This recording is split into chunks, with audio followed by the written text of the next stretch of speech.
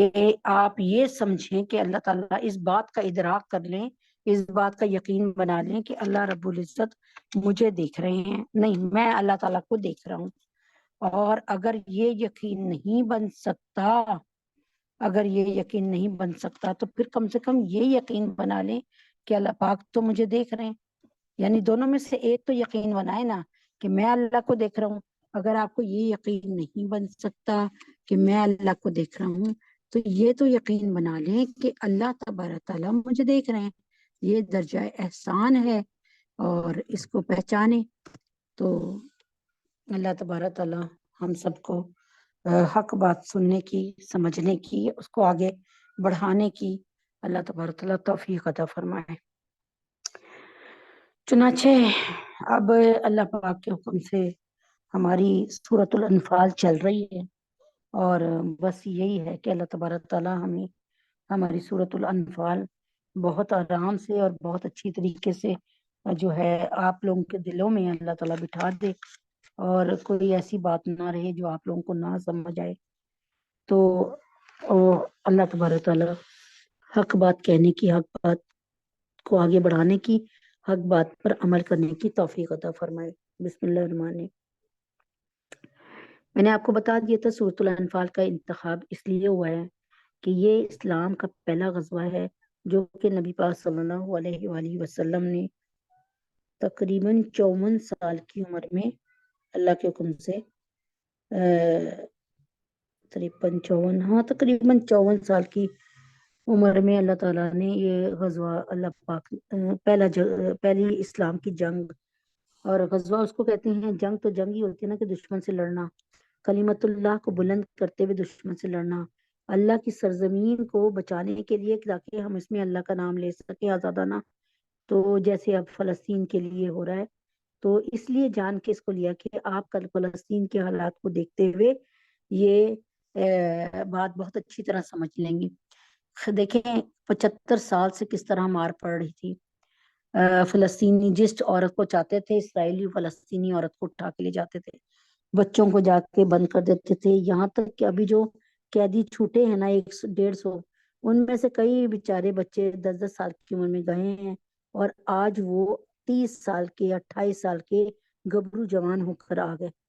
تو کہنے کا کیا مطلب ہے، ایک بڑا حصہ 20-20 سال کا، 15-15 سال کا، 8-8 سال کا، 10-10 سال کا انہوں نے دشمنوں کی قید میں. تو دشمن اپنی قید میں تبھی رکھتا ہے نا قیدیوں کو جب اس سے پتہ چلتا ہے کہ ان کو کوئی چھڑا نہیں سکتا. لیکن آپ کو پتہ ہے جب نبی اکرم صلی اللہ علیہ وآلہ وسلم نے کھلے عام وہ کی کیا کہتے ہیں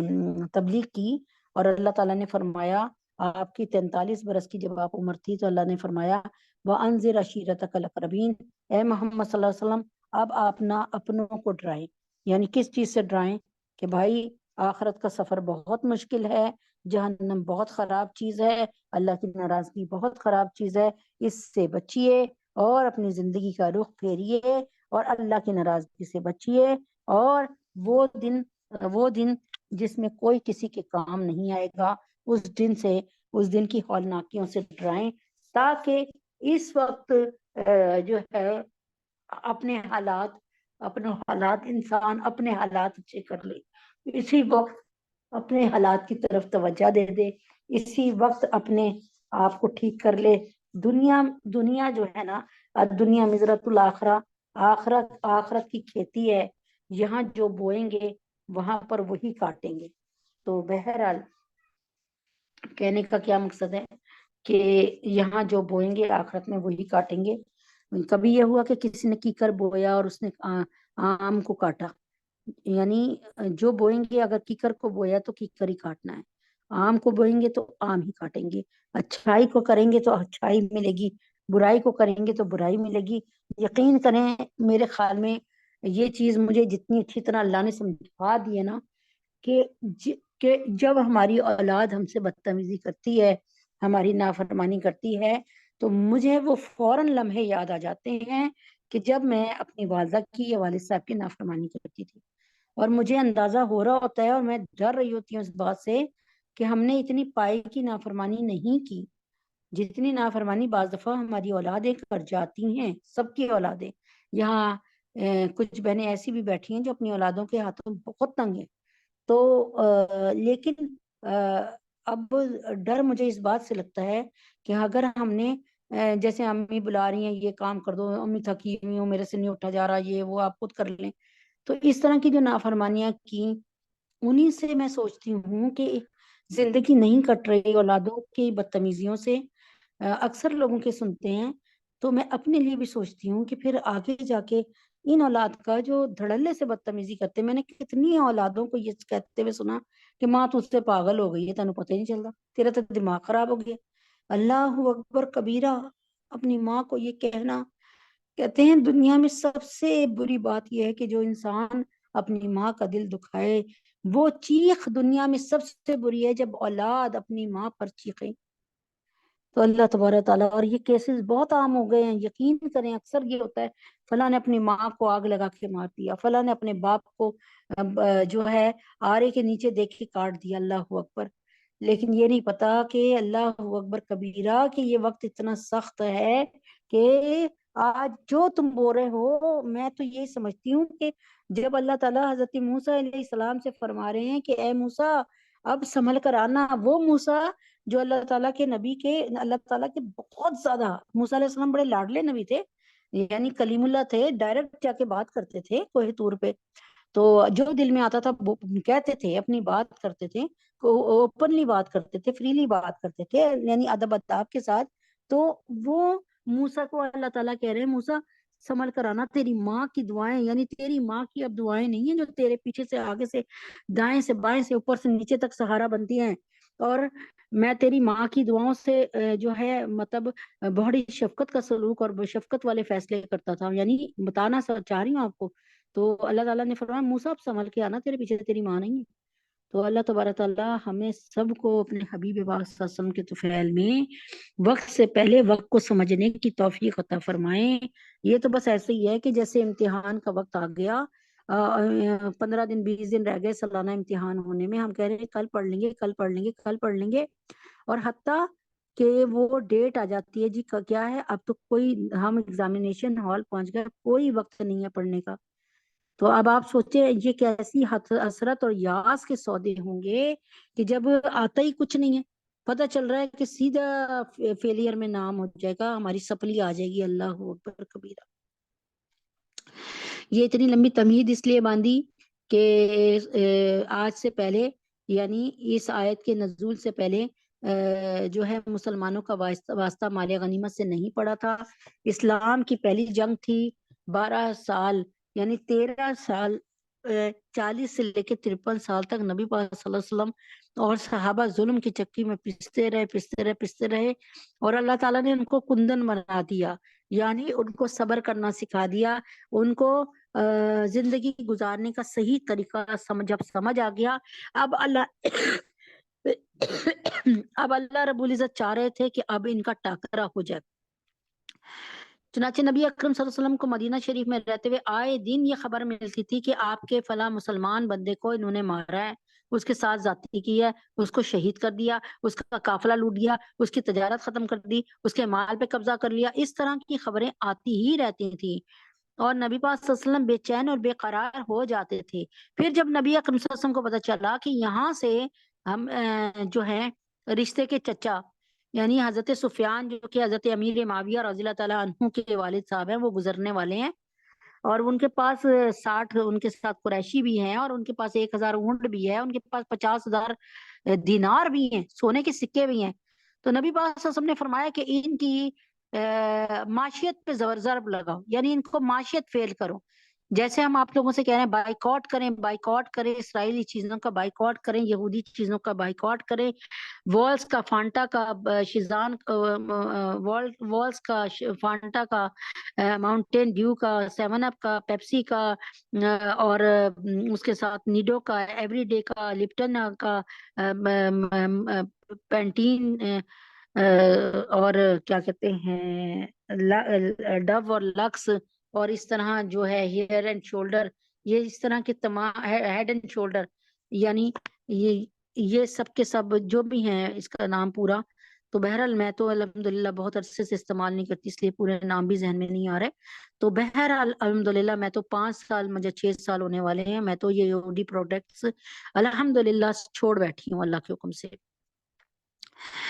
قادیانیوں کی پروڈکٹس بھی استعمال نہیں کرتی، کسی صورت بھی موت آ سکتی ہے، لیکن انشاءاللہ یہ کام نہیں ہوگا کہ اللہ تعالیٰ